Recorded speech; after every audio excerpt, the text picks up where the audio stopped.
What's going on, Guardians? It's Tizzle here. In today's video, I am going to be going over some strong loadouts to use on each character to solo flawless the legend version of the Concealed Void Lost Sector. The first thing we have to go over are the modifiers. For legend difficulty, we always have extra shields, match game, and locked equipment. The champions in this Lost Sector are Overload Captains and Barrier Servitors. The Fallen modifier is Arachno, which causes Vandals to spawn a web mine at their feet when defeated. The Destination modifier is a Frozen Conundrum, which increases arc and aerial damage. And we have Solar Burn, which increases solar damage both dealt and received by 50%.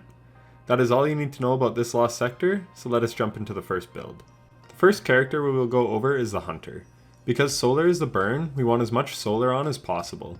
We are on Bottom Tree Gunslinger, the way of the Sharpshooter, running Incendiary Grenades, Marksman's Dodge, and Triple Jump. I will go over the whole loadout in the background, but just kind of talk about the build as a whole. What we are going for here is a Warmind Cell build for clearing out the adds. If you are high enough light, you won't need to run any anti-barrier, as your Xenophage should be able to take out a barrier servitor before they can put their shield up. We are running a hand cannon, the Fatebringer to be exact, with explosive payload to stun overload champions. If you didn't know, timed payload or explosive payload will allow you to stun an overload in only 2 shots. Our exotic of choice is Celestial Nighthawk, which will give us one super powerful golden gun shot for boss damage. I also have on Grenade Launcher Ammo Finder and Scavengers for our special GL. We have Breach and Clear on the Cloak to allow us to debuff enemies. This is great for the boss and for champions. So basically the strat on this run is to stun an overload champion, debuff it with your grenade launcher, and then take it out with Xenophage. And anytime we kill a champion with Xenophage, a Warmind Cell will spawn because of Wrath of Rasputin. We then shoot that Warmind Cell to clear out all the adds. For Warmind Cell mods, we have Wrath of Rasputin, which allows solar splash damage to create Warmind Cells. We have Global Reach to give the cell a wider blast radius. And we have Rage of the Warmind to give our Warmind Cells solar damage, which allows our Warmind Cell explosions to spawn other Warmind Cells. That is the main part of this build. I also had on Power of Rasputin, but you can run Warmind's Protection for survivability or Fireteam Medic, or run Burning Cells for even more solar damage. It is up to you. The key elements here are Wrath, Rage, and Global Reach. My Energy GL is an empty vessel for more solar damage, and my role has Autoloading Holster, which I absolutely love. Let's check out the run and show you how well it works in action. So here, we stun the first captain, and then we debuff it with the grenade launcher, and then it just takes 3 Xenophage shots to take it out. We then shoot the Warmind Cell, which clears out most of the remaining adds in this first room. We then take out the Heavy Shank, which spawns another solar cell. We blow that up to kill the Vandals, and we're off to the next room.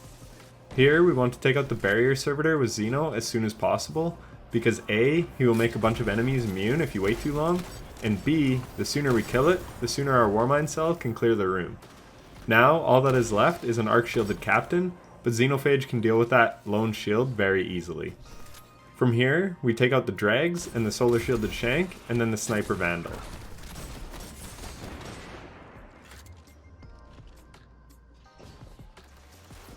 After that, we have the bugged Overload Captain.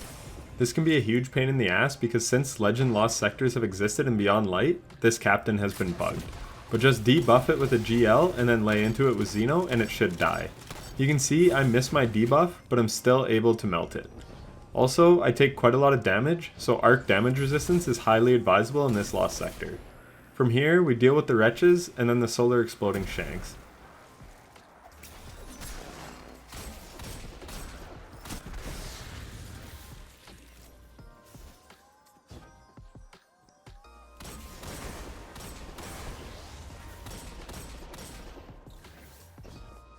After you take out a wave, jump forward to spawn in another wave of exploding shanks. Then deal with the Overload Captain.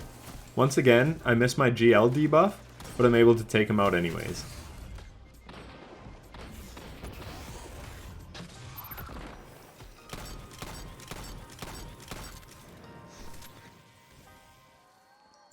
From here, we head to the boss room, kill a few enemies, and then we are ready for the boss.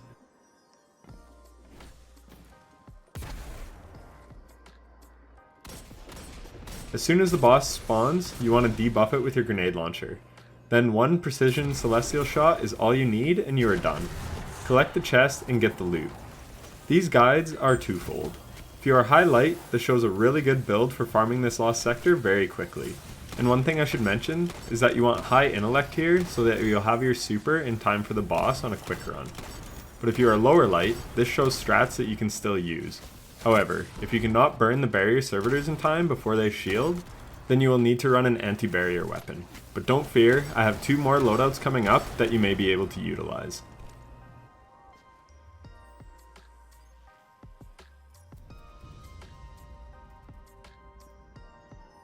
So I mentioned that you may need a build with an anti-barrier weapon if you are low light. Well, this build utilizes the best anti-barrier weapon, Ariana's Vow. And it is solar, so it is doing 50% more damage than it normally does. So if you are low light, this is the build I would recommend. We're on Middle Tree Warlock, the Attunement of Grace. We're running fusion grenades because we have the exotic chest piece Starfire Protocol. This exotic gives us 2 fusion grenades instead of 1. These fusion grenades deal decent damage, but we can also use them to heal ourselves if we get really low on health. For this build, I am using all 5 of the best Solar Warmind Cell mods. That is Rage of the Warmind, Wrath of Rasputin, and Global Reach, just like in the last one for spawning many Warmind cells.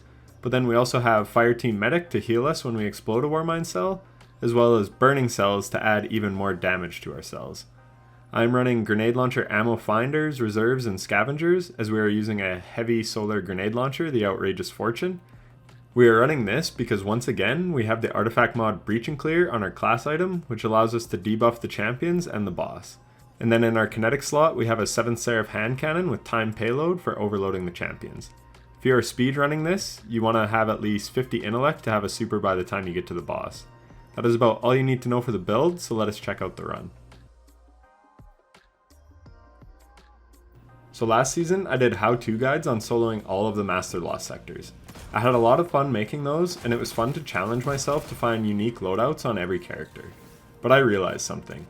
The vast majority of the player base won't want to farm Master Lost sectors. The 30 extra light requirement is a huge barrier to entry for a lot of players. And if you are high enough light to be able to farm those, then you probably don't need a YouTube guide in the first place because you play the game a lot. I want to make these guides to help newer players get through whatever lost sector they choose so that they can get the new exotic, or to farm whatever exotics they want. And I realized something. At the end of last season, I hopped on my girlfriend's account to get her the new exotics. She was just below the legend light by like 1 or 2 light levels, and it was somewhat challenging.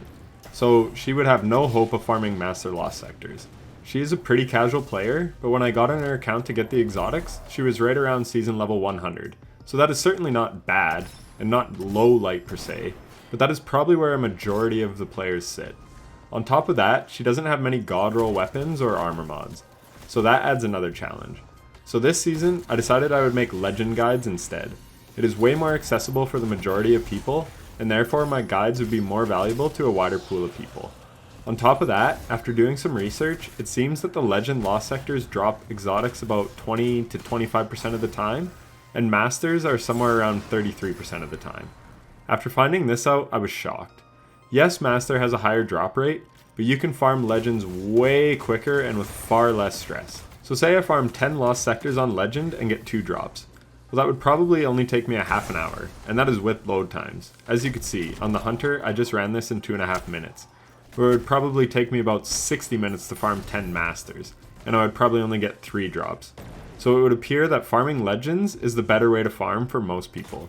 As I said before, it is way less stressful. You have less champions to deal with, and the champions are easier. They stay stunned longer, and they don't hit as hard. And maybe the biggest factor is you have less negative modifiers. You don't have something like attrition where you have to pick up a well of light to begin regenning your health. That's such a tough modifier to deal with, and it affects what exotics you may run. For example, on a Hunter, I would probably use Wormhusk Crown if that modifier was on, because it is just so oppressive. So with all that being said, I will be farming Legend Lost sectors way more in the future.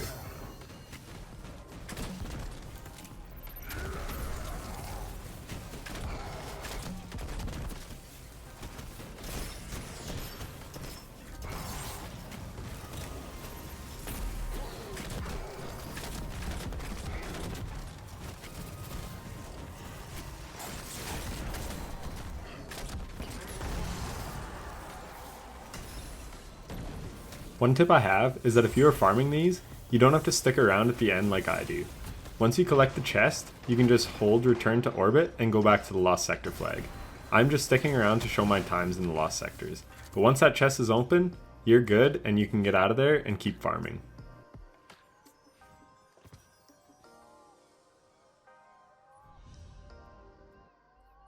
Now we have the last build, and we are on Middle Tree Solar Titan, Coat of the Devastator. We have fusion grenades for sticking the solar shielded heavy shanks. We have the Ikelos SMG on because it is arc to deal with the one arc shielded captain. As well, we have Overload SMG on to stun the captains. Once again, we have a full Warmind cell build on. We have the Holy Trinity of solar mods in Rage of the Warmind, Wrath of Rasputin, and Global Reach, as well as Fireteam Medic and Warmind's Protection for better survivability. For our other weapons, we have the Ignition Code with Slide Shot Vorpal. I suck at remembering to slide to reload, but this is a very good roll. We have this weapon on because once again we are utilizing Breach and Clear on our class item. It is almost too strong of a mod not to use. But because we are using that, we once again don't have anything for anti-barrier. But we have a solar rocket launcher with autoloading and cluster bomb. So the strat for champions once again is to debuff them with the grenade launcher and then finish off with a rocket. For an exotic armor piece, we have the Syntheseps. This allows our super to do more damage when we are surrounded by enemies. Middle Tree Burning Maul plus Syntheseps used to be absolutely busted way back in the Forsaken days. It was OP on Gambit bosses and Blind Well bosses, so I wanted to bring it back. But that is it for the build. Enjoy the run.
As you can probably see in the background gameplay, Overload SMG is much more unreliable for stunning Overload captains, so I would strongly recommend using Overload hand cannon pretty much always.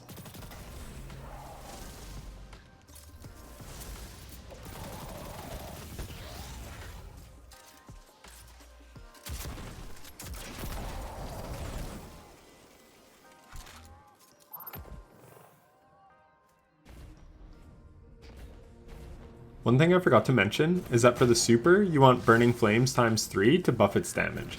It is very easy to proc by just killing these wretches with your throwing hammer. Once you have your stacks of Burning Flame, take out the last wretch. Debuff the boss with Breach and Clear, and then pop super. The adds take a few seconds to spawn in, but ideally you want to pop just as they come out. The adds will try and surround you, and this will cause biotic enhancements on the Syntheseps to proc. This will add even more damage to your super. As you can see, I completely whiff a hammer slam, and yet my super still deletes the boss. This super is extremely powerful, especially because of the solar burn. And just like that, the video is over. I hope these builds helped you out in some way. If you are high light, you will be able to use these strats to farm this lost sector easily in under 3 minutes on any character. And if you are lower light, you should have at least a good idea of strats and weapons to use to get through this lost sector for yourself. If you enjoyed this video or found it helpful, then a like would be greatly appreciated. And if you want to see more videos like this, then be sure to subscribe and hit the bell so you don't miss any uploads in the future. Lastly, if you have any other loadout suggestions that you like to use, drop them in the comments as they may help someone. But that is it from me. If you made it this far, I just want to say thank you so much for watching, I really do appreciate it. Happy Lost Sector farming, Guardians, and take care.